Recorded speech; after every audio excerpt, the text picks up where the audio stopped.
A red light flashed across the quiet sky of Yelena 5. For thousands of years, this alien planet had been at peace. The forests glowed at night, the rivers whispered to the wind, and the people of Yelena the Yulani lived without war. But today was different. Explosions shook the earth. Strange metal creatures dropped from the clouds. They were called machines, but they did not act alone. They followed commands. Commands sent by beings from a faraway blue planet Earth, or so the Yulani believed. Hidden behind a thick wall of glowing trees, a young alien girl named Alari watched the sky burn. She was not a soldier. She had never seen a real weapon. Her silver eyes were wide with fear as her people screamed and ran. Then she saw him, a strange being tall, human, and Hurt crashed down not far from her. Smoke rose from the wreckage of his escape pod. His body was burned. Blood stained his side, but what confused Alari most was his face. Tears streamed down a water leaking from his eyes. She froze in shock. "Your body is leaking water? Are you hurt?" The human blinked. He looked up, weak. "No," he whispered. "I'm just sad." Alari had never heard the word before. Sad? What is that? The human, trying to sit up, gave her a tired smile. "It means everything I knew is gone." Behind them, the sky roared louder. The machines had found their location. "We must leave," Alari shouted, pulling his arm. He could barely move, but he nodded. "Wait," he said, his voice low. "Do you trust me?" "I don't know you," Alari replied. "But you are crying. That means you feel." They ran.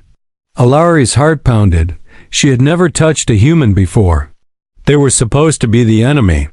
But this one, he looked broken, not dangerous. As they entered the glowing forest, she asked, "What's your name, human?" He coughed. "My name is Eli." "And why are your people attacking my world, Eli?" He stopped, turned to her. "I think someone lied to both of us." That sentence changed everything. Because suddenly, Alari didn't know who the real enemy was anymore. And far above the clouds, deep inside an orbiting warship, a cold voice watched the escape pod's crash location. "Subject number 314 has made contact with native species. Begin observation. Do not interfere." A shadowy figure leaned forward in the dark control room. "Let's see what this human does now." Alari led Eli deeper into the glowing jungle. The trees here were tall and shimmered with soft blue light. Their leaves whispered strange songs when the wind passed. The forest was beautiful, but not safe. Behind them, the metal machines were scanning the area. Eli was limping, holding his side. Blood soaked his torn uniform. Still, he tried to stay strong. "You don't have to help me," he said, his voice tired. "I could be the enemy." Alari looked at him sharply. "You cry when you feel pain. Our enemies don't cry. They destroy." Eli gave a weak smile but said nothing. After some time, they reached a small cave hidden by thick vines. Alari pushed them aside and helped him inside. It was cool and dry. "This is my hiding place," she said. "No one comes here. Not even my people." She gently placed his head on a soft moss bed. Then she kneeled beside him and pulled out a glowing blue plant. "This will stop the bleeding." Eli flinched as she pressed it to his wound. The plant sizzled and closed the cut slowly. "You don't trust me yet," he said quietly. Alari shrugged. "Trust must be earned, not given." A strange silence filled the cave. Then Eli spoke. "I wasn't part of the attack. I was trying to stop it." Alari raised an eyebrow. "Stop it? Why?" "I'm a pilot. I was carrying peace messages. Proof that my leaders didn't want war. But something went wrong. My ship was targeted by our own side."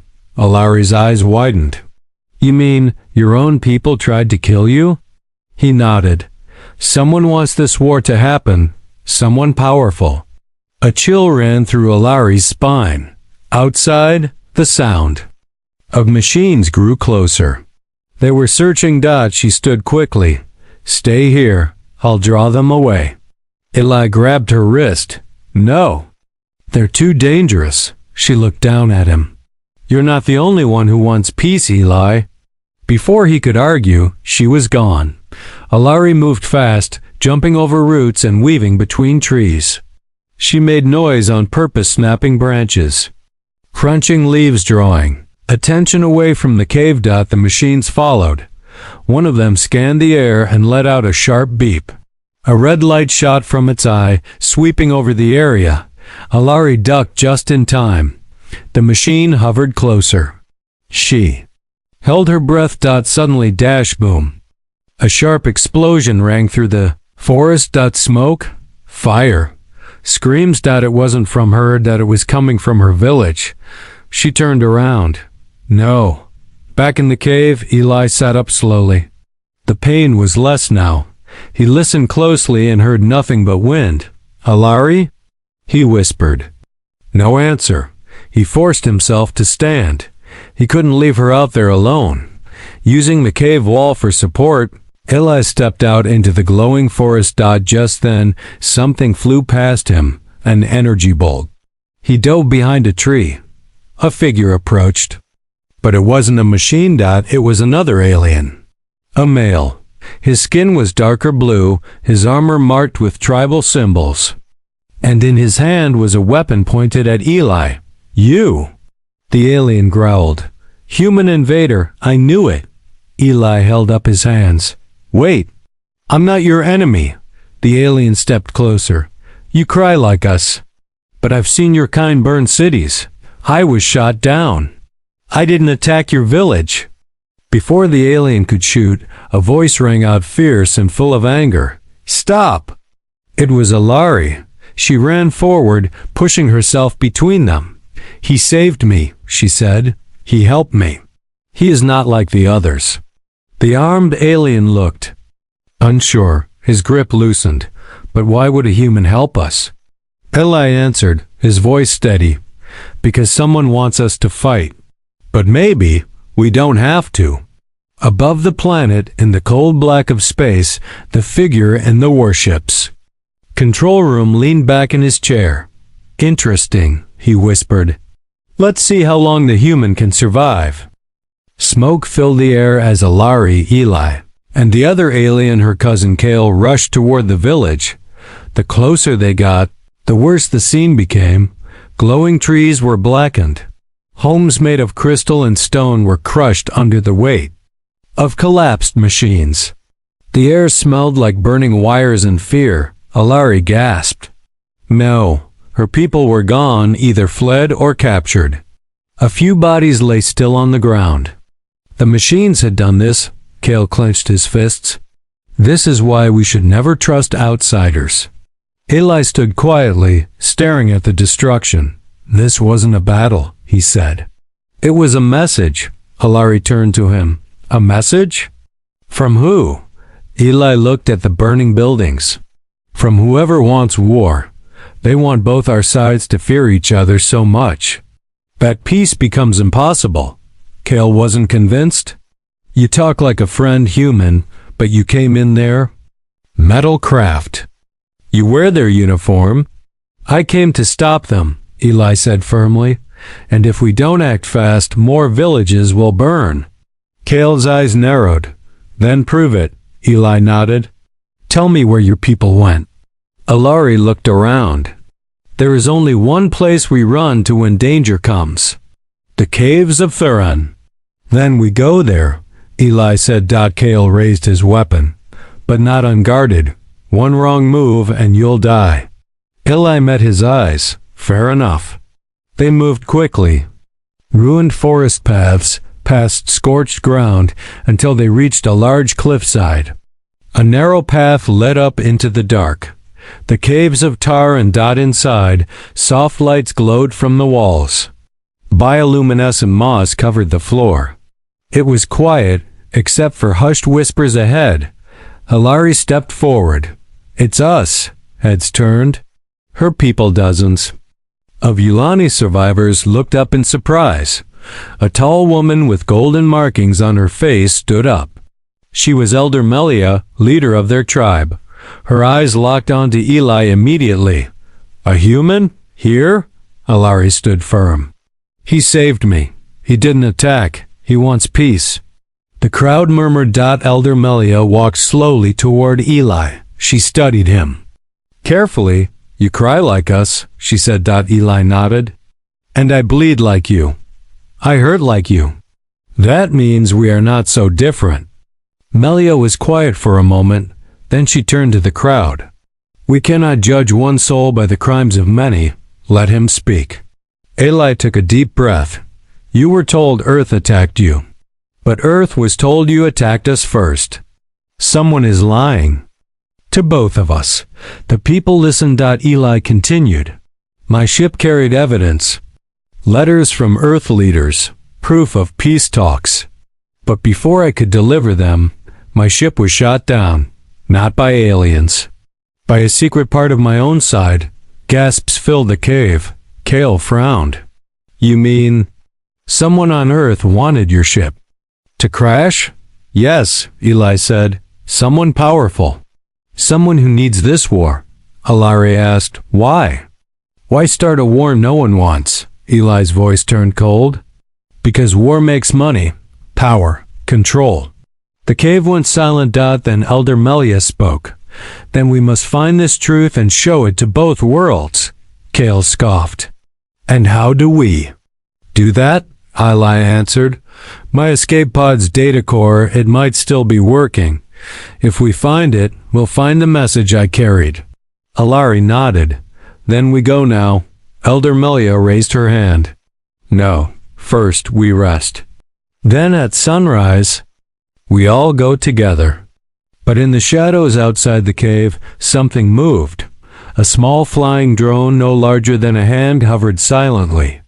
Its red eye blinked. Watching. Listening. And far above, on the hidden warship orbiting the planet, the mysterious figure smiled. So the human still believes he can fix things. Let's give him a little more pressure. He pressed a button. Elsewhere on Yulina 5, another group of machines powered up twice as deadly, twice as fast. Their next target? The caves of Tar and Morning came with a silent warning. The jungle. Air was still, too still. No birds sang. No leaves danced in the wind. The planet itself seemed to hold its breath. Inside the caves, Eli, Alari, and Kale prepared to move. A small group of Yulani warriors would follow them, while the rest stayed behind under Elder Melia's protection. Eli tightened the torn strap on his uniform. If the pod's memory core is still intact, it will prove I wasn't lying. Kale muttered, if it's not a trap. Alari rolled her eyes. You're still alive because of him, Kale. Kale looked away. For now. The three of them set out. The forest was even more silent than before. The glowing trees felt dimmer. The paths, once clear, were now twisted with fallen branches and burnt patches. Something's wrong. Alari whispered. Eli nodded. They're watching. I can feel it. After 2 hours of travel, they found the crash site. The escape pod lay in a shallow crater, its outer shell blackened and cracked. Smoke no longer rose, but heat still clung to the ground. Eli moved carefully. Prying open a side panel. There it is, he whispered. A small glowing cube, part machine, part crystal, was lodged deep inside the wreckage. The memory core, he said. This holds everything. Kale kept watch, scanning the tree line. Then, his body tensed. Something's coming. From the shadows, tall black machines emerged. Sleeker than before, faster, smarter.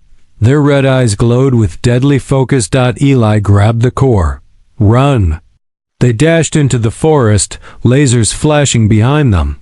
Alari led the way through hidden paths only the Yulani knew. Trees exploded behind them, and glowing roots lit up under their feet as they ran. We can't outrun them forever. Kale shouted. We don't need forever, Eli replied. Just long enough to get back to the caves. Suddenly, wham! A blast hit the ground beside Alari. She was thrown into a tree and hit the ground hard. Alari! Eli turned back. Kale grabbed his arm. Leave her, we'll die. But Ella yanked free and ran to her. Her eyes fluttered. I'm okay. He picked her up and carried her. You're not leaving her behind, he told Kale. Not today. Not ever. Kale stared for a moment, then turned and cleared the way with his plasma blade. Together, they ran back at the caves of Farron. Elder Melia sensed the danger. Prepare to move deeper into the caverns, she ordered. If the machines find us, we must not be easy prey. Children were gathered. Elders were led down the winding tunnels. Warriors armed themselves. Then came the sound of approaching footsteps. Everyone readied for battle. But it wasn't machines. It was Eli, breathless, carrying Alari in his arms. Kale followed, wounded but alive. Eli held up the glowing cube. I've got it. This proves everything. Elder Melia stepped forward, amazed. You brought her back. She's strong, Eli said. She saved me first. Alari opened, her eyes weakly. Where? Even now. Suddenly, a loud metallic screech echoed through the caves. The machines had arrived. Elder Melia's face turned grim. Then we show them the power of Yulani. Kale moved beside Eli. If we die, we die together. Eli looked at the memory core. Not yet. I've got one last trick. He pulled out a small device from his uniform. This was supposed to send the peace data to Earth. If I can connect it to your tech, we can send the truth to both planets. Alari whispered, Do it.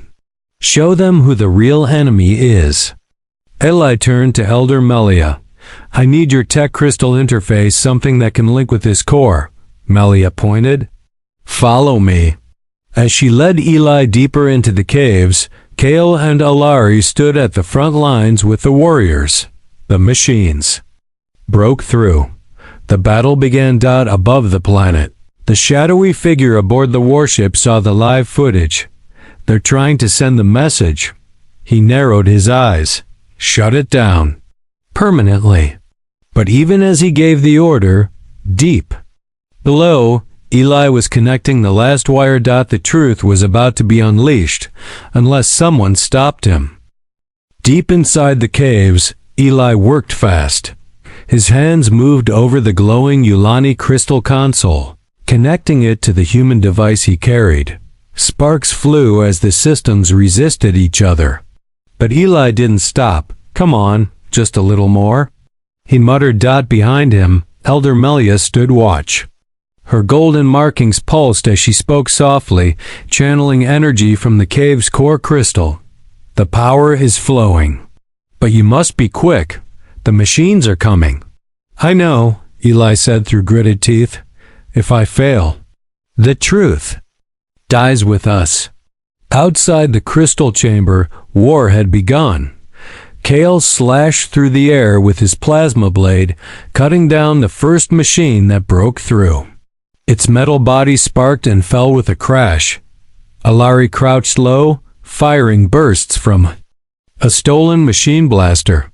She was tired, still weak from her injury, but her eyes burned with determination. The narrow tunnels of the cave helped slow the machines, but more kept coming. We won't hold them for long. Kale shouted. We don't have to, Alari said. Just long enough. Kale glanced at her. You believe in him that much? Alari smiled just a little. Yes, he cries like us. That means he fights for more than survival. He fights for hope. In the crystal chamber, Eli shouted, It's ready. The cube glowed bright white as it linked with the Yulani system. Symbols from both human and alien languages floated in the air above the device. Eli tapped a sequence. I'm sending the truth to every major Yulani city, and to every human satellite listening. Once it's out there, no one can hide it. Elder. Melia closed her eyes. Then let the truth shine. Eli hit send. The cave pulsed with light. Outside, even the machines paused.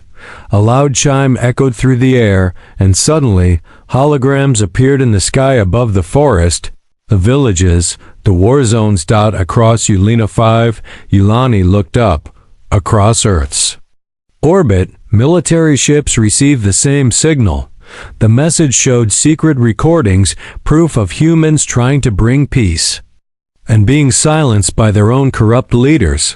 Then it showed Yulani leaders warning of human invasion, based on false signals planted by someone else. Both sides had been manipulated. The real enemy was hiding in plain sight, on the orbiting warship. The shadowy figure stood from his chair, eyes wide. No, no, they weren't supposed to find the core. An officer turned to him. Sir, the truth has spread. Orders? The figure growled. Destroy everything. Begin full planet cleanse. We can't let peace take root. Back in the cave, the machine suddenly pulled back. Kale looked confused. They're retreating? No, Alari said, staring at the walls. They're regrouping. Something worse is coming. Eli stumbled into the room, eyes wide. I sent the signal. But they're going to erase everything. The warship above, they're preparing something huge. A full-scale attack. Elder Melia's face darkened. Then we must stop them. How? Alari asked. They're in orbit. Eli looked up. We stop them from here. He turned to Kale. You said your people once built ships. Giant ones, hidden deep underground, Kale blinked. Yes, old war vessels from the Age of Storms. But they haven't flown in hundreds of years. They'll have to now, Eli said. Alari stepped forward. Where are they? Kale hesitated, then nodded. Follow me. They left the cave, moving through hidden tunnels that led far below the forest floor.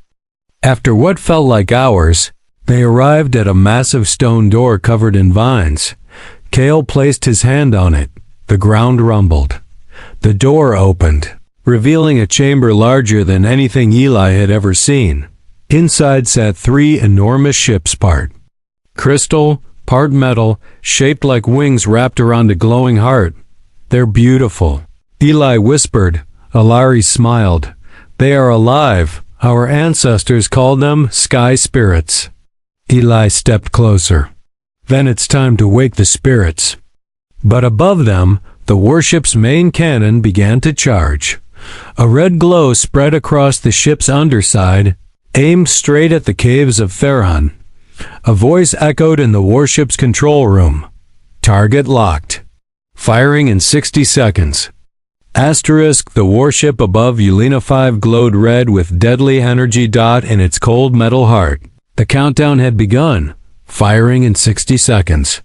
Far below, deep inside the mountain, Eli stood before the ancient Yulani ships. They were massive and elegant-like sleeping dragons carved from crystal and silver. Their engines hadn't burned in centuries. They're beautiful. He whispered again, eyes wide with awe. Alari placed her hand on the hull of the nearest one. They are not just ships. They're living machines. Part of our planet. They only respond to those they trust. Kale stepped forward. The old legends say a sky spirit will only rise for a warrior with a pure heart. Eli looked at them. Both. Then I hope these ships know how to judge fast because we're almost out of time. Kale nodded and pressed a glowing stone on the side of the nearest vessel. The ship pulsed, lights blinking slowly like a heartbeat returning after long sleep. 30 seconds. L.A. muttered, checking the signal from the warship. The cave rumbled. The ship responded. With a deep, echoing hum, the sky spirit began to rise on its own. Blue energy surged through its veins, crystals lit up along its wings. It unfolded like a sleeping giant stretching its limbs. One by one, the other 2 ships awakened. Alari, Kale called. You fly the second one. What about you? I'll take the third. Eli turned to the first sky spirit. And I'll fly this one. I've flown worse. Alari gave him a quick smile. You've crashed worse, you mean? Hey, still alive, aren't I? They climbed into the ships. The cockpits were unlike anything Eli had seen. There were no buttons, no switches, only light, thought, and touch. The ship felt him, and it understood. He placed his hand on the core crystal, and suddenly the controls moved like extensions of his own body. 5 seconds to fire. Came a warning from the device still reading the warship signal. Eli didn't wait. Go! Above, the warship's cannon reached full charge. The commander stood in the control room, smiling. Goodbye, rebels. He raised his hand to give the final order. Then boom. A crystal beam shot up from the jungle, striking the side of the warship. The cannon flickered. Sir, incoming fire. Another blast hit. Then another. The sky spirits rose from the planet's surface, wings shining bright, leaving glowing trails behind them as they shot into the sky. The war had changed. Inside the cockpit, Eli's heart pounded. These controls are insane. But amazing.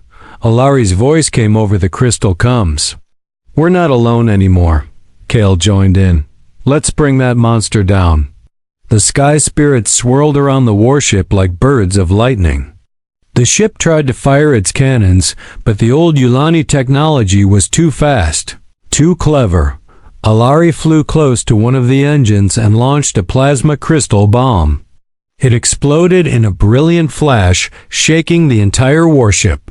Engine 2 damaged. Screamed one of the warship crew. The commander gritted his teeth. Focus fire on the human ship. Lasers shot toward Eli. He spun, dodging between blasts, diving close to the warship's hull. His sky spirit responded instantly, flowing like a fish through water. I'm going in. Eli shouted. He flew straight for the main cannon, the one that had almost destroyed the caves. The crystal wings folded inward as he built speed. Now or never, he whispered. Alari watched in silence, holding her breath. Then crash. Eli's sky spirit slammed into the cannon's control tower, not to destroy it, but to land on top. The cockpit opened. He jumped out, dragging a heavy human bomb from the storage bay. Inside the tower, soldiers turned in shock. A human? Eli threw the bomb and dove back into his ship. 4-piece. Boom. The cannon exploded, sending a chain reaction through the upper deck. The ship tilted. Inside the warship. Alarm screamed. The commander stumbled. No, not like this. Kale flew past the windows, grinning. Still think peace is weak, human? Eli's voice came over the comms. Finish it. The 3 sky spirits circled the warship one last time. With combined fire. They struck the power core. The warship erupted in a storm of light and flames. The blast could be seen from orbit. Then it was gone. Back on the planet, the cave shook but didn't collapse. The people inside looked up and saw the burning pieces of the enemy ship fall like fireworks. They cheered. Elder Melius smiled. The sky has spoken. Above, Eli floated in the cockpit, breathing hard. Alari's voice came gently. Are you hurt? Human? Eli laughed softly. No, I think these tears are just relief. Alari smiled. She finally understood. Tears didn't mean weakness. They meant strength. The sky was quiet again. Where once the warship hovered, only drifting ash and falling debris remained. The 3 ancient sky spirits circled gently above Yulina 5. Their wings shimmering in the sunlight like silent guardians. Eli sat back in his cockpit, breathing slowly. His hands trembled not from fear, but from the weight of everything that had just happened. We did it, he whispered. Through the crystal link, Alari's voice came. It's over. Kale added, they won't try again. Not after this. The Sky spirits began their descent, gliding back toward the hidden mountain where the caves of Theron waited below. As they landed, the Yulani people ran to meet them, cheering, shouting, crying. Eli stepped out of his ship and was instantly surrounded by a crowd of wide-eyed alien children and smiling warriors. Some reached to touch his hand. Others just stared at the strange human who had fought not against them. But for them, Alari walked toward him, limping slightly but smiling with pride. "You're not just a human anymore," she said softly. "You're part of our story now." Ella looked at her with tired eyes. "And you're part of mine." Kale stepped forward, folding his arms. "I still don't like humans," he said. "But I don't hate you," Eli chuckled. "That's a start." Later that day, in the heart of the cave, Elder Melia called a council. The leaders of the surviving villages had gathered. Crystal recordings of the war, the truth, and the message from the memory core played once more for all to see. "This was never our war," Melia said to them. "We were pushed into fear, tricked into fighting." Eli stepped up beside her. "And Earth was lied to too," he said, "but now the truth is out. The enemy is defeated. It's time we choose what comes next." There was silence for a moment. Then a warrior stood. "What if Earth still fears us? What if more humans come?" Eli nodded. "Then let me be your voice. Let me return to Earth with your message." Kale frowned. "And if they shoot you down again?" Eli smiled sadly. "Then maybe one day someone else will try again." But Alari shook her head. "No, not this time. You won't go alone." Everyone looked at her. "I will go with him," she said. "So humans can see Yulani with their own eyes." Eli blinked. "Alari, are you sure?" She stepped beside him. "You came here and risked everything for peace. I can do the same." Elder Melia studied them both for a moment. Then she smiled. "Then go. Together. Let your story become the bridge between our worlds." That evening, as the stars appeared, overhead, the sky spirits waited on a quiet hilltop. One of them had been prepared for long travel equipped with supplies, energy crystals, and a new message written in both Yulani and human language. A message of peace. Eli stood outside the ship. Looking at the jungle one last time, Alari joined him, her silver hair glowing in the moonlight.